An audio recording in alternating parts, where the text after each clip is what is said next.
Muscle building, diet, recovery, fat loss, इन सारे चीजों को हमने इस चैनल पे कवर किया है। उसमें आपको क्या चीज करना चाहिए, क्या चीज थोड़ी सी अवॉइड करनी चाहिए, आपके रेप रेंज कैसे रहने चाहिए, वेरिएशंस किस तरह के होने चाहिए, वो सब कुछ हमने थोड़ा बहुत डिस्कस किया है आप लोगों के साथ पे इस चैनल पे। तो आज का जो टॉपिक होने वाला है वो थोड़ा सा अलग होने वाला है। आज हम लोग बात करने वाले हैं स्ट्रेंथ ट्रेनिंग के ऊपर या स्ट्रेंथ बिल्डिंग के बारे में। उसमें यूजुअली बहुत सारे लोग कंफ्यूज होते हैं मसल बिल्डिंग में एंड स्ट्रेंथ ट्रेनिंग में, इन दोनों को क्लैश करते हैं बिकॉज बहुत सारे लोगों को उस बारे में आइडिया नहीं रहता है कि ये दोनों चीज या ये दोनों टॉपिक है किस बारे में। दोनों मसल बिल्डिंग के लिए ही यूज होते हैं, तो फिर उनमें डिफरेंस क्या होता है। जैसे बॉडी रिकम्पोजिशन में आप फैट लॉस भी कर रहे हो, मसल बिल्डिंग भी कर रहे हो, बट बहुत से लोगों को वो समझ में नहीं आता है। वैसे ही मसल बिल्डिंग के टाइम पे स्ट्रेंथ ट्रेनिंग किस लिए यूज होती है या उसमें क्या फोकस होता है, किस चीज पे ज्यादा एक्स्ट्रा फोकस होता है उसमें, वो बहुत सारे लोगों को समझ में नहीं आता है, स्पेशली बिगिनर्स। एंड मैंने अभी तक देखा है कि नॉट जस्ट बिगिनर्स, 1.5-2 साल होने के बाद में भी बहुत सारे लोग उस चीज को इस तरह से देखते हैं कि स्ट्रेंथ ट्रेनिंग करना चाहिए ताकि मैं मेरे मसल्स को बढ़ा पाऊं। तो आज हम लोग थोड़ा सा डिस्कस करेंगे कि स्ट्रेंथ ट्रेनिंग एक्चुअल में क्या होता है एंड वो क्यों अलग है मसल बिल्डिंग या बॉडी बिल्डिंग से, बिकॉज वो चीज ही अलग है एंड उसको कौन कर सकता है एंड किन लोगों को उस पर फोकस करना चाहिए। तो गाइज इस चैनल पे अगर आप नए हो तो फिर वो सब्सक्राइब वाला बटन जरूर दबाना। तो गाइज स्ट्रेंथ ट्रेनिंग एक्चुअल में होता क्या है? स्ट्रेंथ ट्रेनिंग मतलब कि आपको अपने स्ट्रेंथ को बढ़ाना होता है। अगर सिंपल टर्म्स में मैं बताऊं तो अभी मैं अगर 10 किलो के डंबल से बेंच प्रेस कर रहा हूं तो मुझे स्ट्रेंथ ट्रेनिंग करने से क्या बेनिफिट होगा कि मैं 10 के डंबल के जगह 20 के डंबल उठा पाऊंगा अगर मैं स्ट्रेंथ ट्रेनिंग पे फोकस करूंगा। तो 10 केजी के डंबल को मैं अगर यूज कर रहा हूं अपने मसल बिल्डिंग के पर्सपेक्टिव से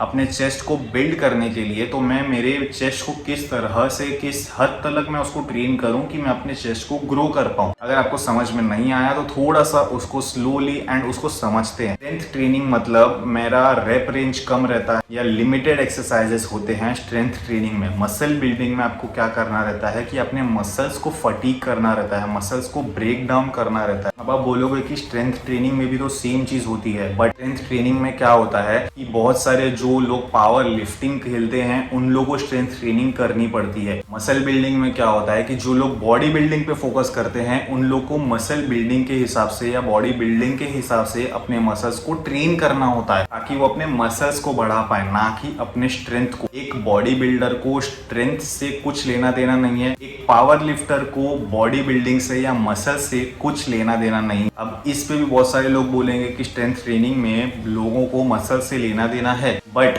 उनको इसलिए लेना देना है ताकि वो अपना स्ट्रेंथ बढ़ा पाए, बिकॉज जब मसल्स आता है तो उसके साथ में स्ट्रेंथ भी आता है। जनरली ये मेरे सामने देखा है, जाएंगे सबसे पहले बारबेल लेंगे, उससे थोड़ा सा 5-10 मिनट का वार्म अप कर लेंगे, देन उसके बाद में एक एक प्लेट लगाने के बाद में डेडलिफ्ट शुरू करेंगे। डेडलिफ्ट तो लोग तब तक करेंगे जब तक उनकी बैक जो है वो बेंड ना हो जाए एंड बरोबर से डेडलिफ्ट भी नहीं कर पाते हैं वो लोग, बट उनको उठाना होता है 200 किलो ताकि वो अपने जिम ब्रो को सेटिस्फाई कर पाए कि भाई देख मैं तुझसे ज्यादा उठा पाता हूँ, भाई ये देख मेरे लिफ्ट्स कितने अच्छे दिख रहे हैं वीडियो में या रील्स के ऊपर। That's it. उनका मेन गोल वही है कि वो वीडियो में अच्छे दिख पाए या फिर वो अपने जिम ब्रो से थोड़ा सा ज्यादा वेट उठा पाए ताकि वो बोल पाएंगे कि भाई मैं 200 किलो का बेंच मारा हूँ, 200 किलो का मैंने स्क्वाट्स लगाया, 200 किलो का मैंने डेडलिफ्ट लगाया। That's it. उसके आगे उनका गोल क्या है वो उनको पता नहीं है। सबसे पहले अपने वर्कआउट को सुधारो, बिकॉज क्या वो एक्सरसाइज से आपको बेनिफिट मिल रहा है, आपका एक्चुअल गोल क्या है। अगर आपको पर्सनल सेटिस्फेक्शन के लिए अगर कि हाँ भाई मुझे ऐसा चैलेंज करना है खुद को, भाई मैं कितना वेट्स उठा सकता हूँ नेचुरली, मैं कितना मेरा पोटेंशियल क्या है मुझे वो चेक करना है, तो वेल एंड गुड, आप सही डायरेक्शन में जा रहे हो। बिकॉज अगर आप पावर लिफ्टिंग खेल रहे हो तो आपको तो इवेंचुअली उठाना ही है, अगर आपको नहीं उठाना है तो भी आपको उठाना पड़ेगा। That is the thing. But अगर आप पर्सनल सेटिस्फेक्शन के लिए कर रहे हो तो भी सही है। बट उसके अलावा अगर आपके गोल्स अगर सिर्फ यही है कि भाई मुझे वीडियो बनाना है 200 किलो उठा के दिखाना है, वो भी उनको जिनको तुझसे फर्क भी नहीं है, तो भाई तुझे थोड़ा सा चेक करना पड़ेगा अपना फॉर्म के साथ में अपने गोल्स को भी। एट द एंड वो वर्कआउट में या फिर वो वाले चीज में तुझे अपना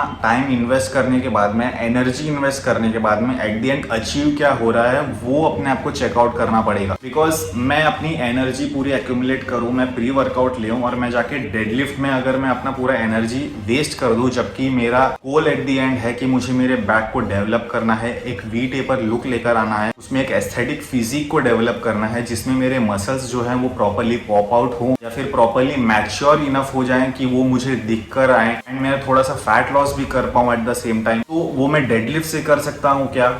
नहीं। तो क्या मुझे अपने डेडलिफ्ट को प्रायोरिटी देना चाहिए सबसे पहले जाके 150 किलो या 200 किलो का डेडलिफ्ट लगा के? क्या मुझे अपने आप को उतना एग्जॉस्ट करना चाहिए? अगर आपका गोल है कि आपको एक अच्छा फिजिक डेवलप करना है, अगर आपको अपने बैक को थोड़ा सा एक एस्थेटिक लुक देना है, हर एक मसल्स को डिफाइन करना है, डेफिनेशन देना है, कट्स लेकर आने हैं, प्रॉपरली लुक देना है उनको, तो आपको थोड़ा सा आइसोलेशन एक्सरसाइजेस पे जैसे लैट पुल डाउन हो गए, सीटेड रोइंग हो गए, स्टैंड ओवर पुल डाउन हो गए, उन सबको थोड़ा सा प्रायोरिटी देना पड़ेगा ताकि आप अपने बैक को थोड़ा सा शेप में लेकर आ पाओ।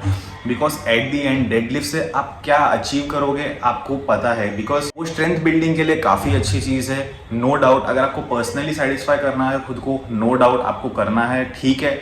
उसके आगे अगर आपके गोल्स कुछ और हैं तो फिर आपको थोड़ा सा सोचना चाहिए कि आपको वो चीज को करना है या नहीं करना है। Because muscle building not only demands कि आपका स्ट्रेंथ कितना है, आप मसल किस तरह से फटीग कर रहे हो, मसल्स को किस तरह से ब्रेक डाउन कर रहे हो, उसको किस तरह से यूटिलाइज कर रहे हो उसके एनर्जी को। मैं अगर मेरी सारी एनर्जी स्क्वाट्स, बेंच और डेडलिफ्ट में डाल दूं एंड उसके बाद में मैं सारे एक्सरसाइज जो है वो एकदम थके हारे करूं या मैं अपना पूरा उसमें 100% नहीं दे पाऊंगा, तो क्या मतलब है मेरा स्क्वाट, बेंच और डेडलिफ्ट लगा के। स्क्वाट, बेंच और डेडलिफ्ट कंपाउंड एक्सरसाइज के लिए बहुत ही बेस्ट हैं, आपके बहुत सारे मसल्स को एक्टिव करते हैं, आपके स्ट्रेंथ को बिल्डअप करने में हेल्प करते हैं, टेस्टोस्टेरोन बूस्ट करते हैं, बहुत सारे बेनिफिट्स हैं उसके। बट मुझे एट दी एंड चूज करना है कि मुझे कौन से एक्सरसाइज पे ज्यादा फोकस करना है, कौन से एक्सरसाइज पे अपना एनर्जी इन्वेस्ट करना है, ताकि मुझे उनसे ऑप्टिमल या फ्रूटफुल रिजल्ट मिल पाए। जो मेरे गोल्स हैं मैं उनके टूवर्ड्स चल पाऊं, ना कि मैं उनसे भटक पाऊं। मैं ये नहीं कह रहा हूं कि स्क्वाट्स, बेंच और डेडलिफ्ट आपको करना बिल्कुल ही बंद कर देना चाहिए,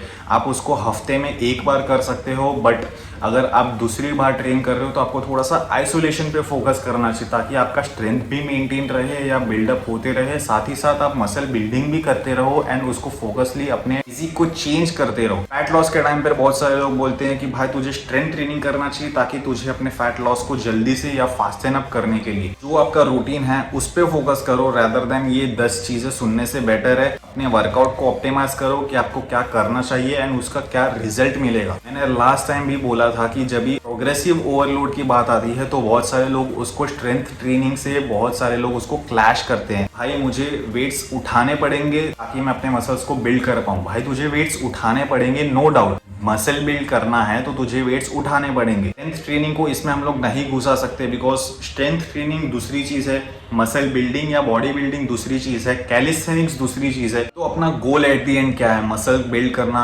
मसल्स को ब्रेक डाउन करना एंड उसको प्रॉपर न्यूट्रिशन देना ताकि हम उसको रिकवरी के टाइम पर उसको बिल्ड कर पाए, ताकि हम लोग नेक्स्ट लिफ्ट्स के टाइम पर या फिर नेक्स्ट वर्कआउट के टाइम पर हम थोड़ा सा अच्छा परफॉर्म कर पाए, हम थोड़ा सा अपने मसल्स को अच्छा बेटर यूज कर पाए या अच्छा दिख पाए। जिस दिन आप लोगों को समझ में आ जाएगा कि मैं लैट पुल डाउन्स क्यों कर रहा हूँ या मुझे बाइसेप कर्ल क्यों करना चाहिए, तो आपको पता लगेगा कि हाँ मेरे वर्कआउट में ये चेंजेस मुझे करने हैं, ये वाले एक्सरसाइज से मुझे कुछ रिजल्ट्स नहीं मिल रहा है, मुझे ये चेंजेस लाने चाहिए अपने नेक्स्ट वर्कआउट रूटीन में, ताकि मैं अपने बॉडी को थोड़ा सा ट्रायल कर पाऊँ कि हाँ ये एक्सरसाइज से मुझे उतना रिजल्ट नहीं मिला, इसके अलावा मैंने दूसरे एक्सरसाइज को इंट्रोड्यूस किया या न्यू एक्सरसाइज किया मैंने तो मुझे अच्छा पंप फील हुआ, मेरे मसल्स में थोड़ा सा ज्यादा अच्छा मुझे फील हुआ या मेरा बॉडी था वो थोड़ा सा ज्यादा अच्छा अडेप्ट कर पाया। सब लोग लैटरल रेजेस नहीं लगा पाते हैं, मशीन रेजेस करते हैं, बहुत सारे लोग जो है प्रीचर कर्ल नहीं कर पाते हैं तो वो लोग इंक्लाइन बेंच पे जो है वो कर्ल करते हैं। तो इसी तरह से आपको अपने बॉडी को समझना होगा, अपने एक्सरसाइजेस को समझने होंगे करने के बाद में। तो अपने बॉडी को समझो, अपने गोल्स को पहले लिस्ट डाउन करो कि हाँ भाई मेरा बॉडी बिल्डिंग ही गोल है, मेरा मसल बिल्डिंग ही गोल है, मेरा फैट लॉस गोल है, तो उसके लिए मुझे कौन से चीजें लगेंगी एंड ये चीजों में से